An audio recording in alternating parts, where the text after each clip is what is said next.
get into driver, Mm. can you? I mean, well, we don't even need to fake it because you really are talking to someone who doesn't understand software and code and everything like that. So can we start at the sort of the foundation of it, and then sort of build it through the adoption and sort of build it out? Yeah, for sure. So, so it kind of neatly follows from what Sam was saying about underutilized data.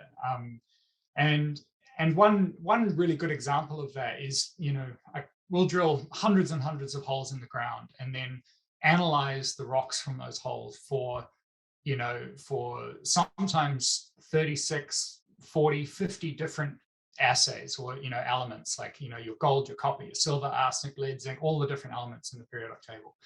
And so you end up with this enormous data set. But one of the problems that Sam was talking about is the fact that there's a wealth of information there as the project grows, and it's hard to utilize that entire data set in sort of a holistic way.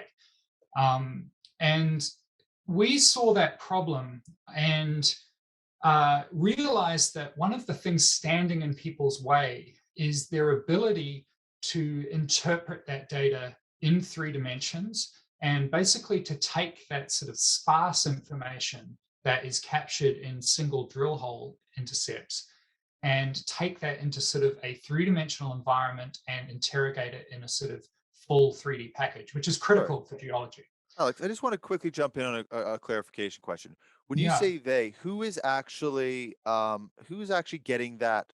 What once the samples has been extracted, Mm. who is the they that is having trouble examining this data or It's a pretty extracting it? broad audience, actually. And it goes across the whole mining chain. There's exploration geologists that are taking the results of lab analyses and interrogating those results. That goes all the way, forward to sort of near mine. You start getting technical experts like geostatisticians that start getting involved in interrogating that data. They start, conducting more data-driven sort of analyses of the data and trying to 3-dimensionally model the deposit. And then it goes all the way to actually bench scale mining, where you've got mine geologists modeling small subsets of the data every day, depending on what part of the bench they're actually extracting. So a pretty broad audience of people that are affected by this. Sorry to cut you off. I just wanted to sort of clarify that. So you were talking about um, the the process of extracting the data. Oh, it's sort of the process of using the data to its full extent. Um, and where I sort of left off was you often analyze this data for a lot of different geochemical elements in your geochemistry, and then you need some way of converting it into a 3-dimensional model so that you can interrogate it in a 3D space. Create a geological model or create a block model of that sort of the gold grades or the copper grades or any other sort of element. The process of taking that raw drill information and modeling it in a 3D in a 3D environment is what Driver attempts to automate, attempts to speed up, attempts to improve. It's not a new process that's being done entirely. That process of 3D and modeling has been done for a long time, but we are using novel techniques, sort of statistics-based machine learning, to essentially take the data and then automatically model it in a full 3-dimensional environment. And really Um, quick, the yeah, please. challenge that we're really addressing is that typically is done by someone with a very specific skill set that, Okay. as I mentioned, is a geostatistician or a resource modeler.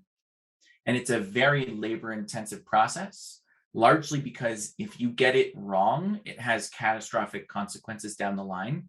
So if you are trying to model your gold, and when you model it, you say, yeah, it mostly is distributed at this orientation. So when you are estimating how much gold you have between drill holes, hmm and you've estimated its direction of continuity wrong, then they might develop a whole mine plan based on a false assumption. The estimated quantity of gold might be wrong. And so every step after that is dependent on getting these early steps right. So it might take a resource geologist weeks or months, depending on the complexity of the geology, to get one variable correctly modeled. And so this is where it's completely impractical for them to do 30 to 50. So the real revolutionary component of what Driver is doing here is it's automatically doing a very similar modeling of that to generate a result that looks very similar. However, it's doing it for unlimited variables at the same time because they process in parallel on the cloud. And it's doing it in a manner of, for some variables, minutes, and others variables, 30 minutes to an hour. So the speed increase is off the charts, and it's allowing people to view elements in 3D for which they would never, ever model because of how much time it would take.